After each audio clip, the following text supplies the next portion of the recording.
महिला आरक्षण को लेकर सियासत तेज हो गई है, जिसमें हिमाचल में कांग्रेस ने राष्ट्रीय प्रवक्ता कुलदीप सिंह राठौर ने केंद्र सरकार पर तीखा हमला बोला है। उनका कहना है कि प्रधानमंत्री के हालिया संबोधन को चुनावी भाषण के साथ करार देते हुए कहा कि इसमें किसी बड़ी घोषणा की बजाय विपक्ष पर निशाना साधा गया है।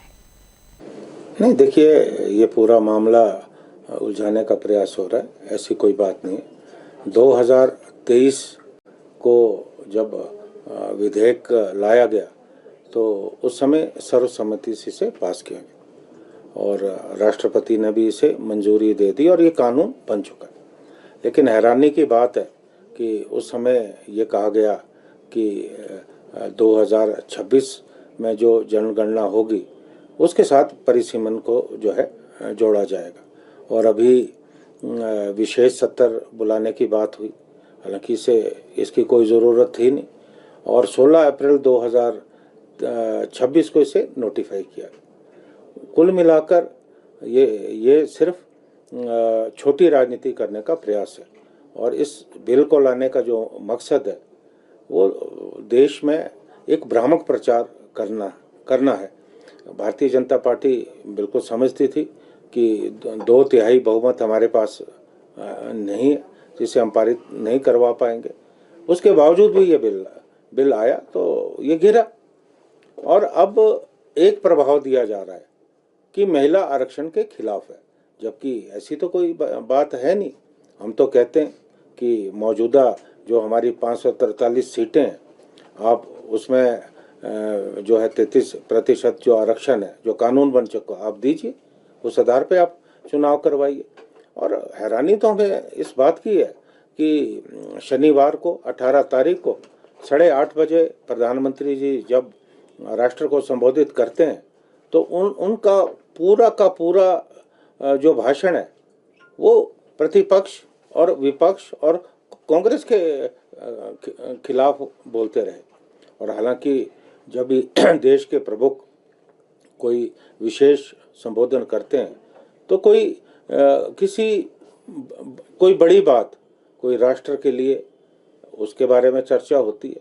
लेकिन ये जानते हुए कि वेस्ट बंगाल और तमिलनाडु में चुनाव है, उसके बावजूद भी उन्होंने जो है राष्ट्र को एक प्रधानमंत्री के रूप में नहीं, एक भारतीय जनता पार्टी के नेता के रूप में उन्होंने संबोधित किया।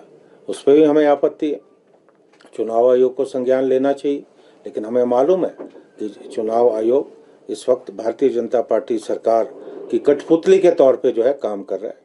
ऐसा कुछ होने वाला नहीं है। तो ये कुल मिलाकर देश में इस तरह की परिस्थितियां बन रही है कि महिला विरोधी प्रतिपक्ष को साबित किया जा सके, और जबकि हकीकत है कि भारतीय जनता पार्टी कभी महिलाओं की समर्थक नहीं रही। अगर 33% आरक्षण पंचायती राज और स्थानीय जो नगर निकाय के चुनाव में दिया गया वो राजीव गांधी जी की देन है, जब वो देश के प्रधानमंत्री थे। इस देश में जो भी कानून महिलाओं के हक में बने वो कांग्रेस के समय में बने, और भारतीय जनता पार्टी ने तो आज तक बताइए कौन सा ऐसा काम किया जो महिलाओं के हक में हो। हमने तो, हमारी पार्टी की राष्ट्रीय अध्यक्ष महिलाएं रही हैं, प्रधानमंत्री महिला रही है, राष्ट्रपति जो पहली बनी वो महिला थी, मुख्य न्यायाधीश महिला थी, स्पीकर जो है महिला थी। भारतीय जनता पार्टी ने कितनी महिलाओं को जो है उच्च पदों पे बैठाया। तो ये देश में एक ऐसा माहौल बनाया जा रहा है क्योंकि इनकी नज़र चुनाव पे, और इन्होंने पहले धर्म के आधार पर, जाति के आधार पर चुनाव लड़ा, और अब ये लिंग भेद को आधार बनाकर चुनाव लड़ना चाहते हैं। समाज को बांटने का जो है कुत्सित जो है प्रयास भारतीय जनता पार्टी कर रही है, और इस देश के लोग और खासकर महिलाएं इस बात को समझती हैं। अब तो जो विरोध का स्वर है वो जो भारतीय जनता पार्टी की बहुत बड़ी नेता, जो राजस्थान की मुख्यमंत्री रही श्रीमती वसुंधरा राजे सिंधिया जी, उन्होंने विरोध किया। उन्होंने आरएसएस के प्रमुख को पत्र लिखा, खुला पत्र लिखा, और उसमें भारतीय जनता पार्टी सरकार की नीयत पे उन्होंने प्रश्न चिन्ह लगाया है। और उमा भारती जी वो भी मध्य प्रदेश की मुख्यमंत्री रही, उनका बयान मैं पढ़ रहा था। उन्होंने भी जो भारतीय जनता पार्टी सरकार की जो नीयत है उस पर प्रश्न चिन्ह